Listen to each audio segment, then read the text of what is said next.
My brother invited us to stay at his place, and we won't have to pay rent or bills. Ashley, we're relying on you for this. I work in finance. My husband, let's call him Bob, fixes cars, and we live in the house I grew up in. But it's not like my parents live there anymore. It's actually a family business that my dad used to run. My brother was supposed to take over the company, so he studied economics in college. Also, my skilled brother went to Oxford University overseas to study business management, then came back to the US and teamed up with my dad for a while. When my parents decided to retire and move to a place like Aspen, Colorado, to enjoy nature and relaxation, my brother took over the family business. As a result, they passed the family home down to me, their daughter. So my husband and I decided to move in there. It's in a great spot, less than 5 minutes walk from the train station, and public transportation is easy to get to. Stores, hospitals, and schools are all nearby, which is handy.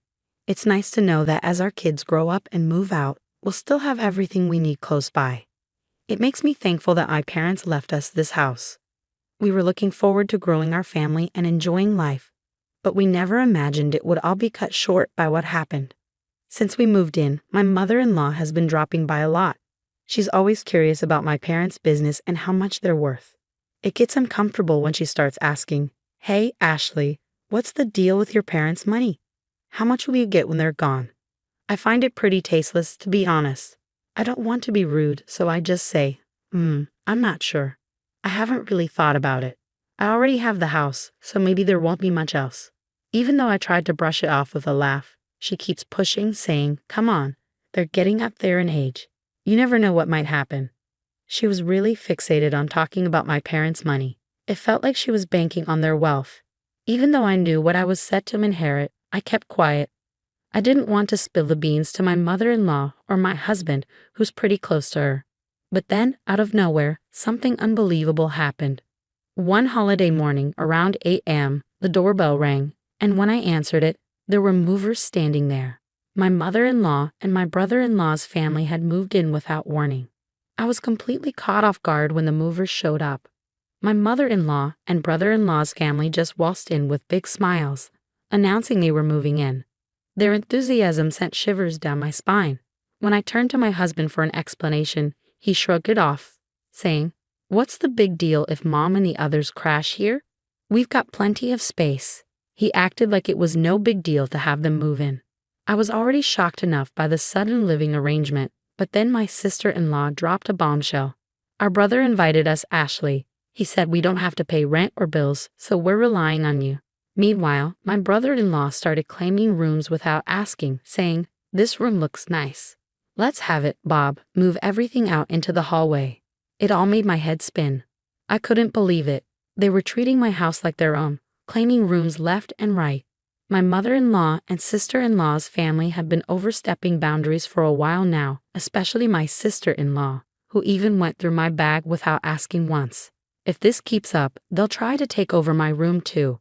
I've had enough. This is my house, and they're acting like they own it. I've reached my limit. I want everyone out. I'm not usually one to lose my temper or yell, but seeing these people move into the house my parents left me without asking and acting like they owned it pushed me over the edge. That's why I ended up shouting at all three of them. But then something I didn't expect occurred. "How dare you speak to us like that? You're the one who needs to leave." As soon as those words were out, I felt a sharp pain in my cheek. Did I just get slapped? It took a few moments for it to sink in. I was stunned. I couldn't believe what had just happened, and all I felt was the throbbing pain in my cheek. In that instant, something inside me snapped. I couldn't bear living with people capable of such disrespect. This house belongs to me, and I won't tolerate them treating it like their own personal space. I packed my things, planning to leave and inform my family about the situation. I needed to find a place far from here, so I rented a monthly apartment even though it meant a longer commute to work. When I broke the news to my parents over the phone, I could sense their anger, especially from my dad. He's always been supportive and caring, both as a CEO and as a father. I didn't want to drag my parents, who were about to retire, into this mess, but I had no choice. My inherited home was being taken away from me, and I had to do something about it. While I was staying in the monthly apartment, I was certain that my husband and his family were making themselves at home in my house. So I decided to take action based on suggestions from my brother and father. A few days later, during my break, I checked my phone to find numerous missed calls and messages from my husband. I knew exactly why he was reaching out. I had arranged for the water and electricity to be cut off. Since our house relies solely on electricity and we haven't installed solar panels yet, it must be quite challenging without power, especially in the heat. My husband's calls were probably about dealing with the situation. Just as I was about to ignore it, he called again, perfectly timing his call with my break. "Hey, what's happening? There's no electricity and the water's not running. Did you turn off the electricity and water?" I could sense the panic in my husband's voice over the phone. Since the house is mine and I'm not living there anymore, it only makes sense to cut off the utilities, right? That's why I had it done. I can't bear the thought of paying bills for a house I'm not even living in. So of course I had them shut off. But my husband was livid, demanding that I reinstate the contracts immediately. Just because he wants it doesn't mean I'll agree. If they want utilities, they should handle it with their own finances. Yet they always say, "It's your house, so you should pay." But their actions contradict their words. Regardless, I have no plans to renew the contracts or foot the bill. If they're unhappy about it, they should leave the house. With that, I ended the call because my break was over. Later on, my mother-in-law, sister-in-law, and brother-in-law each called me separately. They were all complaining about the lack of electricity and water. They griped about how hot and uncomfortable their rooms were and how inconvenient it was without running water. But those were their problems, not mine. After hearing them out, I firmly told them to sort it out themselves and ended the calls. I thought they were just being greedy and assumed they'd give up and leave soon. However, even after a week passed, they showed no signs of leaving. So I decided to take further action. I sought advice from my father's company lawyer and asked him to send a notice to my husband. The notice was about trespassing. They had unlawfully entered my property without permission, forced me out, and were now occupying it as if it were theirs. I warned them, all four of them, that I was considering legal action. Why did I receive a lawyer's letter? Did it have to come to this? My husband, clearly taken aback and unprepared for my strong response, approached me seeking a compromise. I knew they cared deeply about their reputation, and the thought of being sued would be a severe blow to them. They wanted to avoid legal trouble, but they also didn't want to give up their current lifestyle. So they were likely trying to persuade me to let them stay. I could see through my husband's intentions perfectly. Despite this, I refused to entertain their pleas. My husband finally snapped, losing his temper even though he was at work. He shouted at me, demanding that I back down and drop the lawyer, but his outburst didn't faze me. If anything, it only irritated me further. "Who do you think you are, taking over someone else's house?" I thought to myself, no matter how much you shout, I won't change my mind. If you insist on squatting there, I'll take legal action. Think carefully before you act. Despite his continued shouting over the phone, I paid him no heed and hung up. This was a waste of time, and I had already discussed divorce with my lawyer. When I arrived home, I saw missed calls from my mother-in-law and sister-in-law, but I knew they'd only be discussing settling the issue. I didn't want any more distractions, so I blocked their numbers to put an end to the calls. Eventually, my husband's proud family couldn't bear the thought of legal action, so they packed up and left the house. With the lawyer's involvement, the divorce proceedings progressed smoothly. I arranged for a cleaning service to restore the house to its former glory. Finally, I could enjoy the comfort of being back in my own, freshly cleaned home. Living separately from my husband's family and then in a rented apartment was fine, but nothing beats the comfort of my own space. Although some parts of the house are showing signs of wear, I'll need to think about renovating soon. I talked to my dad, and he recommended a great contractor for the renovation. Being on my own is surprisingly freeing. I can lounge on the couch without anyone nagging me, and I can eat whatever I please without judgment. Just as I was enjoying this newfound independence, I received a call from my ex-husband for the first time in 3 months. Initially, I ignored the call because I didn't recognize the number. But when it persisted, I reluctantly picked up, thinking it might be the contractor. However, as soon as I heard his voice, my mood plummeted. It was my ex-husband, from whom I had separated 3 months ago. I had already gone through the divorce process with the help of a lawyer, and we had agreed to stay out of each other's lives. So why was he calling me now, especially after changing his number? We had made it clear through legal channels that we wouldn't have any contact. There was no reason for us to speak. I was just about to end the call when he pleaded. Please, just listen for a moment. I'm desperate. Reluctantly, I stayed on the line. It turned out his company was facing financial trouble, and he was facing a pay cut. On top of that, his mother's health was deteriorating, leaving her unable to work. My sister-in-law and her husband are struggling financially. He's unemployed, and she's juggling multiple part-time jobs just to keep up. Unfortunately, most of her earnings are going towards paying off his debts. Meanwhile, my ex-husband is facing a pay cut, making it even harder for him to make ends meet.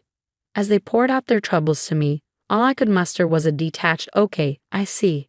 After all, these are the same people who invaded my home without permission, disregarded my rights, and then tried to force me out. It's hard to summon any sympathy for them. Their problems are their own to deal with. There's nothing I can do to help. My ex-husband's desperation only escalated. Please don't turn your back on us. We're on the brink here. We won't even have a roof over our heads or food on the table tomorrow. Remember, we used to be a family. Can't you help us? His voice trembled with near tears, but I remained unmoved. When I faced difficulties, he offered no support and even joined my mother-in-law in belittling me. Just like her, my sister-in-law and brother-in-law looked down on me, mocking my appearance and traditional values. They shunned me for being too old-fashioned. Their insults cut deep, yet they showed no remorse. As for my mother-in-law, she exacerbated the situation by pressuring me to conceive, subjecting me to strange remedies, scheduling unnecessary doctor's visits, and spreading rumors of my infertility. Looking back, my marriage held no redeeming qualities. My ex-husband, who used to be so caring before our marriage, transformed into a puppet controlled by my mother-in-law after we tied the knot. On the day my mother-in-law barged into our home, I happened to be out for an appointment. She expressed disappointment to my husband, saying I wanted to see Ashley, but she wasn't here. I want us to be friends, but I'm saddened. Upon hearing his mother's distress, my ex-husband lashed out at me without considering my side of the story. She claims she wants us to get along, but all she does is criticize me. Has my son lost weight because your cooking is so terrible? She says things like this loudly, whether we're at home or out in public. With her and my sister-in-law and brother-in-law all ganging up on me, there's no chance for us to have a harmonious relationship. I can't deal with people who behave like this anymore. No matter what you say, my decision stands. I can't assist you, so I'm ending this call now, and I don't want to hear from you again. With that, I hung up and blocked the new number. Knowing my ex-husband, he might change his number to reach me again. So I planned to change mine over the weekend. But before I could, they violated the lawyer's agreement. At 11 p.m., they showed up at my door, demanding entry and assistance. Open the door. We're family. You should take care of us. Their loud banging and shouting disregarded the late hour. What's going on at this hour? Please go home. You're disturbing the neighbors. When I approached the door, they seemed ready to force their way in. So I tried speaking through the intercom, but they ignored it, continuing to bang on the door and cause a commotion. Dealing with such unruly behavior left me speechless. I sat there feeling overwhelmed, contemplating whether to call the police when suddenly sirens blared from outside. It seemed a neighbor had taken action. Hearing the police approaching, the group, startled, assumed I had made the call and attempted to flee. But they were surrounded by onlookers, leaving them with no escape route. Soon the officers arrived and escorted them to the police station. I was questioned about the incident and provided a detailed account. News of the incident spread rapidly throughout the neighborhood, including to a colleague of my ex-husband's who happened to be among the spectators. By the next day, the entire office was buzzing with the story. Already struggling due to a pay cut, my ex-husband's troubles compounded when the company learned of his involvement with the police. He lost his job and couldn't afford his rent, leading to strained relations with his sister's family, ultimately leading to their shared living arrangement falling apart. Now, Bob and his mother reside in public housing, both working multiple part-time jobs to make ends meet. Even his mother has joined the workforce part-time, desperate for additional income.